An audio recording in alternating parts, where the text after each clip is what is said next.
بسم الله الرحمن الرحيم الحمد لله رب العالمين والصلاة والسلام على رسوله الأمين وعلى آله وصحبه أجمعين أما بعد പ്രിയ മുഅ്മിനീങ്ങളെ അസ്സലാമു അലൈക്കും വറഹ്മത്തുള്ളാഹി വബറകാതുഹു. എല്ലാവർക്കും സുഖവും സന്തോഷമെന്ന് കരുതുന്നു. അല്ലാഹു സുബ്ഹാനഹു വ തആല നമ്മളെ ദുനിയാവിലും ആഖിറത്തിലും സുഖസന്തോഷത്തിൽ ജീവിക്കാവുന്ന നിലപാടിലാക്കി തരട്ടെ. ആമീൻ യാ റബ്ബൽ ആലമീൻ. ഇന്നത്തെ വീഡിയോ 172. ഇതിൽ ഖുർആൻ സൂറത്തല്ല എടുക്കുന്നത്, ഒരു ഹദീസാണ്. 7 വൻഭാവങ്ങളെ സംബന്ധിച്ചുള്ള ഒരു ഹദീസ് റസൂൽ സല്ലല്ലാഹു അലൈഹി വസല്ലം പറഞ്ഞ ഒരു ഹദീസാണ്. ഹദീസ് മുത്തഫഖുൻ അലൈഹിയാണ്. ഈ ഹദീസിനെ സംബന്ധിച്ച് ഞാൻ ആദ്യമായിട്ട് ഹദീസ് വായിക്കാം. നബി ഹുറൈറ റളിയല്ലാഹു അൻഹു عن النبي صلى الله عليه وسلم قال اجتنبوا السبع الموبقات قالوا يا رسول الله وما هن قال الشرك بالله والسحر وقتل النفس التي حرم الله إلا بالحق واكل الربا واكل مال اليتيم وتولي يوم الزحف وقذف المحصنات المؤمنات الغافلات. മുത്തഫഖുൻ അലൈഹി. ഈ ഹദീസിൽ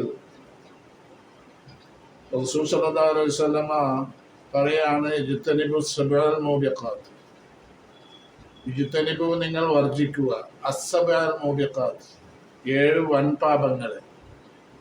7 വൻപാപങ്ങളിൽ നിങ്ങൾ ഒഴിവാവണം. ഒരിക്കലും അത് ചെയ്തു പോകരുത്.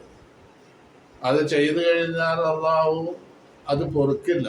പൊറുക്കാൻ തൗബ തന്നെ വേണ്ടി വരും. അത് ഏതൊക്കെ? അശ്ശിർക്ക് ബില്ലാ. ഒന്ന് ശിർക്ക്. ശിർക്ക് എന്ന് പറഞ്ഞാൽ അള്ളാഹുവിനോട് പങ്കു ചേർക്കുക. മനുഷ്യൻ ചെയ്യുന്ന ഇബാദത്ത് അള്ളാഹു അല്ലാത്തവർക്കായിട്ട് ഇബാദത്ത് എടുക്കുക. അള്ളാഹു അല്ലാത്തവർക്ക് ഇബാദത്ത് എടുക്കുമ്പോൾ അള്ളാഹു ഒരിക്കലും പൊറുക്കില്ല.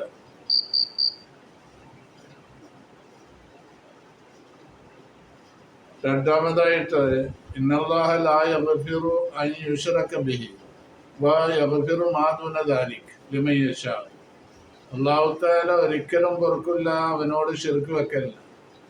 ശിർക്ക് വെക്കുക എന്ന് പറഞ്ഞാൽ അള്ളാഹുവിനോട് പങ്കു ചേർക്കുക ഇബാദത്തിൽ. വിഗ്രഹമാവട്ടെ മനുഷ്യനാവട്ടെ, മനുഷ്യനല്ലെങ്കിൽ മഹാന്മാരാവട്ടെ, ആരായിരുന്നാലും ശരി, മറ്റൊരു അള്ളാഹു അല്ലാത്ത ഒരു വസ്തു, ഒരു ആളോ മനുഷ്യനോ എന്തായിരുന്നാലും ശരി, ഒരു വിഗ്രഹമോ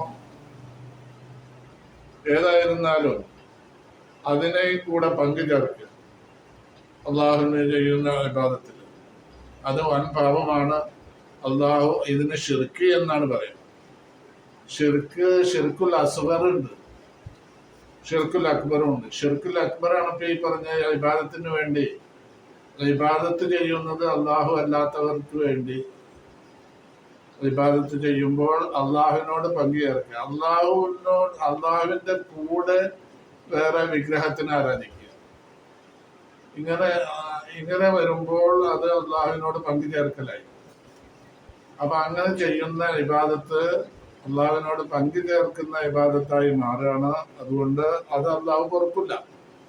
പിന്നെ ഷിർക്കുൽ അസ്ഗർ എന്ന് പറയുന്നത്, നമ്മളിപ്പോൾ ഇബാദത്തുകളൊക്കെ എടുക്കുന്നുണ്ട്. പക്ഷെ ഇബാദത്ത് എടുക്കുന്നത്, നിസ്കരിക്കുന്നത്, അത് ജനങ്ങൾ കാണാൻ വേണ്ടിയിട്ട്, ജനങ്ങൾ അറിയാൻ വേണ്ടി ഞാൻ നിസ്കരിക്കുന്ന ആളാണ്, ഞാൻ ഇബാദത്ത് എടുക്കുന്ന ആളാണ് എന്ന് ആളുകൾ അറിയാൻ വേണ്ടിയാണ് എന്ന് ഒരിക്കൽ അത് ഷിർക്കുൽ അസ്ഗറായി.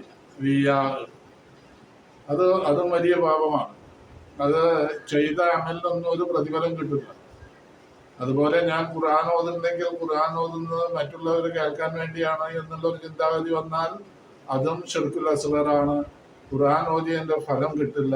എന്തിനു വേണ്ടിയാണോ ഖുർആൻ ഓതിയത് അത് ആ കാര്യം അവിടെ നടന്നു പോയിട്ടുണ്ടെന്ന് അള്ളാഹു ആഖിറത്തിൽ വെച്ച് പറയും. അപ്പോ അത് ഷിർക്കുൽ അസ്ഗറാണ്. ഏത് തരം ഷിർക്കാണെങ്കിൽ അള്ളാഹു പൊറുക്കില്ല. ഇന്നല്ലാഹ ലാ യഗ്ഫിറു അൻ യുശ്റക ബിഹി, അള്ളാഹുവിനോട് ശിർക്ക് വെക്കുന്നതിന് അവൻ പൊറുക്കില്ല. വയഗ്ഫിറു മാ ദൂന ദാലിക, അതിന് താഴെയുള്ള ഏത് കുറ്റകൃത്യങ്ങളാണെങ്കിൽ പോലും അള്ളാഹു ഉദ്ദേശിച്ചവർക്ക് അവൻ പുറത്തു കൊടുക്കും. അള്ളാഹു ഉദ്ദേശിച്ചവർക്കേ പുറത്തു കൊടുക്കുള്ളൂ. ഉദ്ദേശിച്ചവരിൽ ഞാൻ പെട്ടിട്ടുണ്ടോ എന്ന് എനിക്കറിയില്ല. അപ്പോ പുറത്ത് കിട്ടും എന്നുള്ള ഒരു ചിന്താഗതി നമുക്ക് ഒരിക്കലും അള്ളാഹുവിനെ സംബന്ധിച്ച് ഉറപ്പിച്ച് ജീവിക്കാൻ പറ്റില്ല. എനിക്കല്ല പുറത്തു തരും എന്നുള്ളൊരു ചിന്താഗതിയിൽ നമ്മളെപ്പോഴും തെറ്റ് ചെയ്താൽ ആ തെറ്റിനെ സംബന്ധിച്ച് വളരെ ദുഃഖിതനാവേണ്ടിയിരിക്കുന്നു. അങ്ങനെ ജീവിച്ചാൽ മാത്രമേ നമുക്ക് രക്ഷയുള്ളൂ. അപ്പോ ശിർക്കാണ്. പിന്നെ രണ്ടാമത്തത് സിഹ്റാണ്. സിഹ്ർ എന്ന് പറഞ്ഞാൽ അതിന് പച്ച മലയാളം പറയുകയാണെങ്കിൽ ഗൂഢോത്രം എന്ന് പറയും. ചിലർ അങ്ങനെ പറയും, ചിലര് ജാലവിദ്യ എന്ന് പറയും, മെസ്മരിസം എന്ന് പറയാം. ഇങ്ങനെ പല പേരുകളിലും അറിയപ്പെടുന്നതാണ് സിഹ്ർ എന്ന് പറയുന്നത്. സിഹ്ർ എന്തായിരുന്നാലും അതിന് തഹ്സീർ ഉണ്ടോ ഇല്ലേ എന്നുള്ള കാര്യത്തിൽ കുറച്ചു കാലം മുതൽക്ക് തർക്കമുള്ള കാര്യമാണ്. മുഅ്തസിലിയത്ത് എന്ന് പറയുന്ന ഒരു വിഭാഗം ഇസ്ലാമിൽ യുക്തിവാദ പ്രസ്ഥാനമാണത്. മുഅ്തസിലിയത്ത് എന്ന് പറയുന്നത് അവര് അത് ഉടലെടുത്തതിന് ശേഷം സിഹ്റിനെ സംബന്ധിച്ച് തഹ്സീർ ഉണ്ടോ ഇല്ലേ എന്നുള്ള ചർച്ച വന്നിട്ടുണ്ട്. അപ്പോ സിഹ്റിനെ സംബന്ധിച്ച് വളരെ ഗൗരവതരത്തിൽ അതിന് കണക്കാക്കപ്പെട്ടിരുന്ന ഒരു കാലമുണ്ട്. മൂസ നബിയുടെ കാലത്ത്, ഫിർഔന്റെ കാലത്ത്. ഫിർഔന്റെ ആളുകളും രാജസദസ്സിലുള്ള ആളുകൾ പോലും സിഹ്റിന് വലിയ പ്രാധാന്യം നൽകിയിട്ടുണ്ട്. അവിടെ ഉണ്ടായിരുന്ന ഈജിപ്തിലുള്ള ജനങ്ങളും വളരെ പ്രാധാന്യം നൽകിയിട്ടുണ്ട്. ആ പ്രാധാന്യം നൽകിയവർ വെറും ഒരു കൺകെട്ടും ജാലവിദ്യ ആയിട്ടല്ല അവർ കണക്കാക്കിയിരുന്നത്. കാരണം മൂസ നബി അലൈഹിസ്സലാം മുഅ്ജിസത്തായിട്ട് വന്നപ്പോൾ ആ മുഅ്ജിസത്ത് വടി നിലത്തിട്ടാൽ പാമ്പാവുക, കൈ ത്വക്കിൽ വെച്ചെടുത്താൽ അത്ഭുതകരമാം വിധം അത് പ്രശോഭിതമാവുക. അസുഖം എന്നുള്ള നിലക്കല്ല കേട്ടോ. പിന്നെ അത് വലിയ നിലക്ക് പ്രകാശിക്കുക. ഇങ്ങനെയുള്ള മുഅ്ജിസത്തുകളൊക്കെ കാണിച്ചപ്പോൾ ഇത് സിഹ്റാണെന്ന് പറഞ്ഞവര്. അപ്പൊ സിഹ്ർ എന്ന് പറയുന്ന കാര്യം വളരെ അതിപ്രധാനമായ ഒരു സംഭവമായിരുന്നു ഈജിപ്തുകാരുടെ ഇടക്ക്. ഈജിപ്തുകാർ അങ്ങനെ വിശ്വസിച്ചിരുന്നു. വെറും കൺകെട്ടാണെങ്കിൽ ആളെ പൊട്ടീസാക്കുന്ന പണിയാണെന്ന് അവർ വിചാരിക്കും. കാരണം അതിനൊക്കെയുള്ള വലിയ തൻ്റെ ഇടം ബുദ്ധിയൊക്കെ ഉള്ള ആളുകളാണ് അവര്. ഫിർഔനൊക്കെ രാജസദസ്സിൽ പോലും ഇത് പിന്നെ കൺകെട്ടാണ്, സിഹ്റാണ്, ഇതൊക്കെ ഇവൻ കൊണ്ടുവന്നത് സിഹ്റാണ് എന്നൊക്കെ പറഞ്ഞിരുന്ന ആളാണ്. അപ്പോ അങ്ങനെ വിശ്വസിച്ചിരുന്ന ആളുകളായിരുന്നു അവര്. അപ്പൊ സിഹ്റിന് ഈ മുഅ്തസിലത്തിൽ പറയുന്ന അതേ നിലപാടല്ല. സിഹ്റിൻ്റെതായ വലിയ ഒരു അംഗീകാരവും ഇതൊക്കെ ഉള്ള കാലഘട്ടം ഉണ്ടായിരുന്നു. ഇപ്പോഴാണ് അന്ധവിശ്വാസമാണെന്നൊക്കെ പറയാൻ തുടങ്ങിയിട്ടുള്ളത്. ഏതായിരുന്നാലും സിഹ്റിനെ സംബന്ധിച്ച് വളരെയധികം അത് തഹ്സീർ ഉള്ളതാണെന്നും അല്ല എന്നൊക്കെ ചർച്ചകൾ ഉണ്ട്. അതിനുള്ള ആയത്തുകളും ഖുർആനിലുണ്ട്. ആ ഭാഗത്തേക്ക് പോകുന്നില്ല. പിന്നെ മൂന്നാമത്തേത് ഖത്ലുൻ നഫ്സില്ലത്തി ഹറമല്ലാഹു ഇല്ലാ ബിൽ ഹഖ്. അള്ളാഹു ഹറാമാക്കിയ ശരീരങ്ങളെ കൊല്ലുക, മനുഷ്യ ശരീരത്തെ കൊല്ലുക. അത് കൊന്നവനെ കൊല്ലുകയാണെങ്കിൽ അത് ഹറാമല്ല. കൊന്നവനെ കൊല്ലുന്നത് അത് ആ വ്യക്തിപരമായിട്ടുള്ള കൊലപാതകങ്ങൾ നടത്താൻ പാടില്ല. പിന്നെ കൊന്നവനെ കൊല്ലുന്നത് ഒരു കോടതിയുടെ തീരുമാനം അനുസരിച്ച് മാത്രമേ നടത്തിപ്പ് വരുത്താൻ പറ്റുള്ളൂ. കോടതി ഏത് കോടതിയായാലും, ഇസ്ലാമിക കോടതിയോ ഇസ്ലാമിക രാഷ്ട്രത്തിലുള്ള മുസ്ലിം രാഷ്ട്രത്തിലുള്ള ഇസ്ലാമിക കോടതിയാവാം, അല്ലെങ്കിൽ മറ്റു നിലക്കുള്ള കോടതികളാവാം, ഒരു രാഷ്ട്രത്തിലുള്ള കോടതിയാവാം, അവിടെ വധശിക്ഷയ്ക്ക് വിധിക്കുക. അപ്പോഴൊക്കെ അത് നടത്താൻ പറ്റുള്ളൂ. കൊന്നവനെ കൊല്ലുമ്പോഴേ ഖിസാസ് വലക്കും ഫിൽ ഖിസാസ് ഹയാത്തുയാവുന്നില്ല. ഖിസാസ് നടപ്പിൽ വരുത്തി നിയമമാക്കിയതിൽ മനുഷ്യവംശത്തിന് വലിയ ജീവൻ നിലനിൽക്കുന്നുണ്ട് എന്നാ പറഞ്ഞത്. കാരണം എന്താ? ഖിസാസ് എന്ന് പറഞ്ഞാൽ കൊന്നവനെ കൊല്ലുക എന്നുള്ളതാണ്. ഇത് നിയമമായിട്ട് ഇസ്ലാം അംഗീകരിച്ചപ്പോൾ ഒരാൾ കൊല്ലുന്നവൻ ചിന്തിക്കും, ഞാൻ കൊന്നു കഴിഞ്ഞാൽ എന്നെ കൊല്ലുമല്ലോ എന്ന് ചിന്തിച്ചിട്ട് അവൻ അതിൽ നിന്ന് പിന്മാറും. അപ്പോൾ അവിടെ വലിയൊരു ജീവിതം കിട്ടിപ്പോയി. അതായത് രണ്ടു കൂട്ടർക്കും ജീവിതം കിട്ടി. അപ്പോ അങ്ങനെയാണ് വലക്കും ഫിൽ ഖിസാസ് ഹയാത്തുയ ഉലിൽ അൽബാബ്, ബുദ്ധിമാന്മാരെ നിങ്ങൾക്ക് ഖിസാസ് നിങ്ങൾക്ക് നിയമമാക്കിയതിൽ നിങ്ങൾക്ക് വലിയ ഒരു ജീവനാണ് നിലകൊള്ളുന്നത്, നിൽക്കുന്നത് എന്നാ പറഞ്ഞത്. അപ്പോൾ അള്ളാഹു ഹറാമാക്കിയ ശരീരങ്ങളെ കൊല്ല.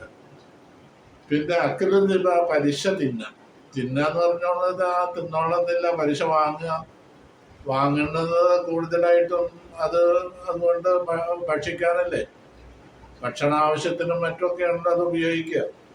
അപ്പോൾ പലിശ തിന്നലും തീറ്റിക്കലും, ആക്കിലുഹുവ മൂക്കിലും, തിന്നുന്നവനും തീറ്റിക്കുന്നവനും രണ്ടാളും കുറ്റക്കാരനാണ്. അപ്പോൾ പലിശ വാങ്ങലും കൊടുക്കലും രണ്ടും ഒരേ കുറ്റമാണ്. വാക്കിലും മാലിന്യത്തെയും അനാഥകളുടെ ധനം അപഹരിച്ച് അത് തിന്നാം ഏതെങ്കിലും നിലയ്ക്ക്. ഇപ്പൊ അനാഥകളുടെ ധനം അപഹരിക്കാൻ എളുപ്പമുള്ള മാർഗങ്ങൾ നമ്മൾ പറയുകയാണെങ്കിൽ, കുറച്ച് ഒരു കുട്ടി, ആ കുട്ടിയുടെ ഉപ്പയും ഉമ്മയും മരിച്ചുപോയി, അവനെ സംരക്ഷിക്കാൻ ആളില്ല.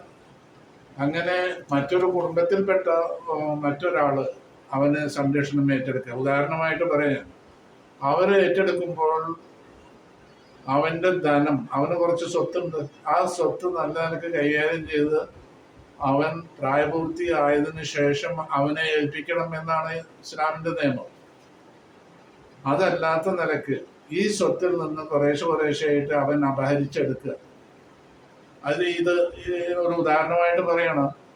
അപ്പോൾ അത് ഏറ്റവും വലിയ അക്രമപരമായ കാര്യമാണ്. അങ്ങനെയുള്ള നിലയിൽ, ഏതെങ്കിലും നിലയിൽ, ഇതെല്ലാം ഞാൻ വേറെ ഏതെങ്കിലും നിലയിൽ അനാഥകളുടെ സ്വത്താണെന്ന് അറിഞ്ഞുകൊണ്ട് അത് അപഹരിച്ചെടുത്ത് അത് തിന്നുക, അവന്റെ ആവശ്യങ്ങൾ നടത്തുക, ഇതെല്ലാം വളരെയധികം കുറ്റകൃത്യങ്ങളിൽപ്പെട്ടൊരു കാര്യമാണ്. അപ്പൊ അക്രമാലെത്തിയും യുദ്ധത്തിന്റെ സമയത്ത് ദിവസത്തിൽ പിന്തിരിഞ്ഞോടുക, ശത്രുവിനെ ഭയന്നുകൊണ്ട് യുദ്ധത്തിൽ നിന്ന് പിന്തിരിഞ്ഞോടുക, പോർക്കളത്തിൽ നിന്ന്. അത് ഹർബ് മിനൽ മാറക്ക, എന്റെ ലിഖായില്ലതുമ്പി, ശത്രുവിനെ കാണുമ്പോൾ ആ യുദ്ധക്കളത്തിൽ നിന്ന് പിന്തിരിഞ്ഞോടുക, അത് വലിയ തെറ്റാണ്. ഖദ്ഫുൽ മുഹ്സനാത്തിൽ മുഅ്മിനാത്ത് ഗാഫിലാത്ത്, സജ്ജനകളായ നല്ല സ്ത്രീകളെ സംബന്ധിച്ച്, ഒരു തെറ്റും ചെയ്യാത്ത പരിശുദ്ധകളായ സ്ത്രീകളെ സംബന്ധിച്ച് വ്യഭിചാര ആരോപണം നടത്തുക, ഇതും വലിയൊരു തെറ്റാണ്.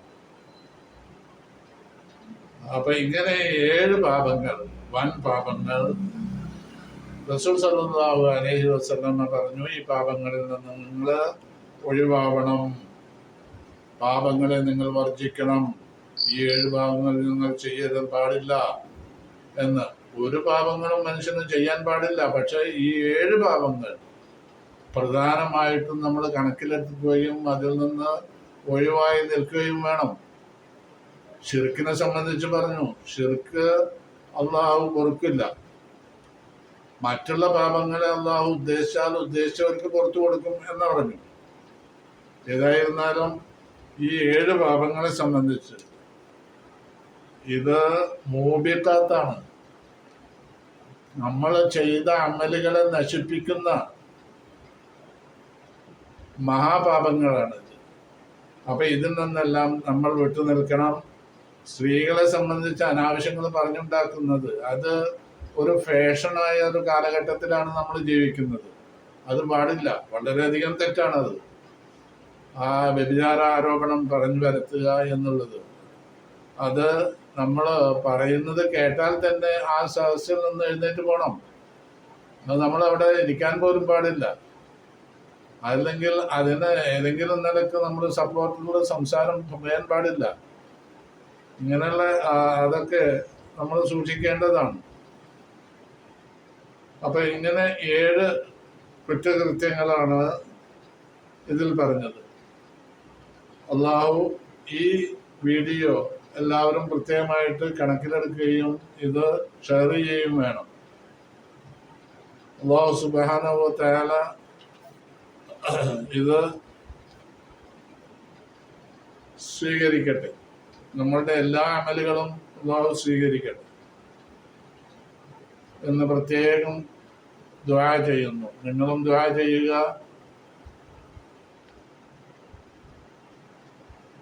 എല്ലാ വീഡിയോയും സബ്സ്ക്രൈബ് ചെയ്യണം. ഇൻഷാ അല്ലാഹ് ഈ 172 വീഡിയോ ആയിപ്പോൾ. അപ്പോൾ എല്ലാ വീഡിയോയും നിങ്ങൾക്ക് എളുപ്പത്തിൽ ലഭ്യമാവും. അസ്സലാമു അലൈക്കും വറഹ്മത്തുള്ളാഹി വബറകാതുഹു.